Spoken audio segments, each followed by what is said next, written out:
حمزہ ناصر official Islamic channel کو like subscribe کریں۔ رات کے اندھیرے میں اپنے گھر کا کوڑا اگر اٹھا کر کے ہم نے ہمسایوں کے گھر کے آگے پھینک دیا تو صاحب ہمسائے نے بھی یہی کیا، اس نے اپنے گھر کا کوڑا رات کے اندھیرے میں ہمارے گھر کے آگے پھینک دیا، اور سارے گلی کے لوگ ایک دوسرے کے گھر کے آگے کوڑا پھینکتے رہے، اور صبح ساری گلی جو تھی وہ کوڑے سے بھری ہوئی تھی، اور وہاں تعفن پیدا ہوا، وہاں بدبو پیدا ہوئی، وہاں مکھیاں اور مچھر پیدا ہوئے جو پلٹ کے ہمارے اوپر آئے۔ مسموم ہوائیں ہماری صحت کو بگاڑ دیتی ہیں، ہواؤں میں غلاظت گھل جاتی ہے، گندگی پھیل جاتی ہے۔ اس لیے ہمیں اس بات کا اہتمام کرنا ہوگا کہ ہم پورے معاشرے کو، پورے ماحول کو جو ہے وہ صاف کرنے کی کوشش میں لگ جانا چاہیے۔ تو میں اور آپ اس پہ غور کریں کہ ہمارے اسلام کا ہمارے نام کیا میسج ہے، کیا پیغام ہے۔ جو اسلام پیدا ہوتے ہی ہماری زندگی کا آغاز غسل سے کرتا ہے، اور پھر زندگی کا اختتام بھی غسل سے ہوتا ہے۔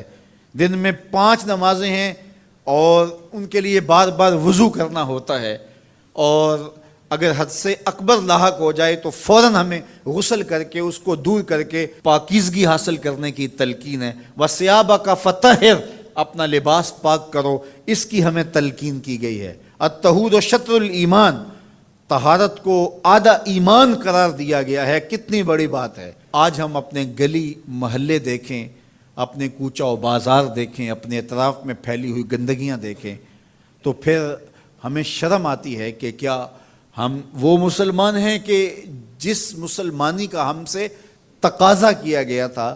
ہم مسلمان تو ایک صاف، پاک اور خوبصورت اور عفت معاب صورت میں آگے بڑھتے، اور معاشرہ صفائی و ستھرائی کا مرقع نظر آتا، اور ہر شے نہ صرف صاف اور پاک اور طاہر ہوتی بلکہ چیزوں کو مرتب اور منظم کر کے رکھنے کی بھی ہمارے اسلام نے ہمیں تلقین کی ہے کہ جو ہم چیزیں رکھیں ان کو بھی ایک ترتیب اور سلیقے کے ساتھ رکھیں، تاکہ جو ہے وہ پڑی ہوئی چیزیں بھی جو ہے وہ خوبصورت دکھائی دیں۔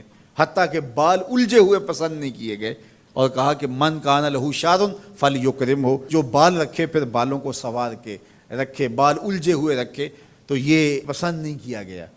تو یہ ہمارے دین نے ہم سے تقاضا کیا ہے، جہاں ہم رہتے ہیں، جس گلی میں رہتے ہیں، جس محلے میں رہتے ہیں۔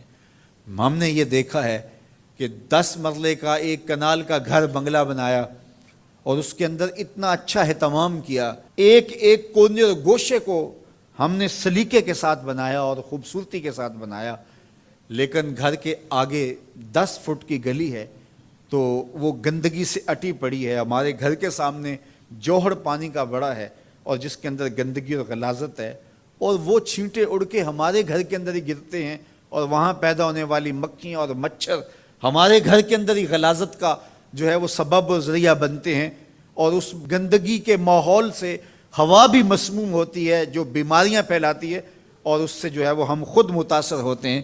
لیکن ہم سمجھتے ہیں کہ یہ 10 مرلے کی جگہ، یہ ایک کنال کا ٹکڑا تو ہمارا ہے، یہ ہماری ذمہ داری ہے۔ 5-5 فٹ گلی آتی ہے تو گلی کے 10 لوگ مل کر کے جو ہے کیا وہ اپنی گلی کی صفائی کا اہتمام اور انتظام نہیں کر سکتے؟ اگر صفائی پسند ہم حقیقت میں ہوتے تو پھر کبھی بھی ہم اس کو پسند نہ کرتے۔ تو یہ وہ چیزیں ہوتی ہیں جو کسی معاشرے کی عکاسی کرتی ہوتی ہیں، کسی معاشرے کا چہرہ ہوتا ہے، اس کے نفسیات سمجھ میں آتے ہیں کہ یہ معاشرہ کیسا ہے۔ تو ہم صحیح معنوں میں اسلام کے مزاج سے آشنا ہی نہیں ہوئے کہ اسلام تو ہمیں آغاز میں ہی صفائی اور ستھرائی کی تلقین کرتا ہے۔ ہمارا دین شروع ہی طہارت سے ہوتا ہے، شروع ہی صفائی سے ہوتا ہے، اور اس کا نقطہ انجام جو ہے وہ بھی غسل سے ہے۔ تو غسل سے شروع ہو کے غسل تک، اور درمیان میں غسل اور وضو چلتا رہتا ہے۔ لباس کی پاکیزگی ہے، خوراک کی پاکیزگی ہے، مکان اور اطراف کی پاکیزگی ہے، ماحول کی پاکیزگی ہے۔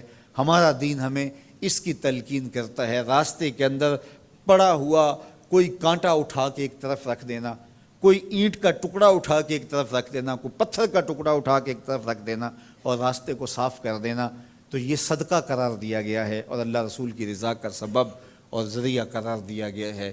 میں آپ سے توقع رکھتا ہوں، اور میں خود بھی انشاءاللہ اس کے لیے کوشاں رہوں کہ ہم اپنے ماحول کی صفائی کے لیے اپنے حصے کا کام ضرور کریں۔ حمزہ ناصر آفیشیل اسلامک چینل کو لائک سبسکرائب کریں.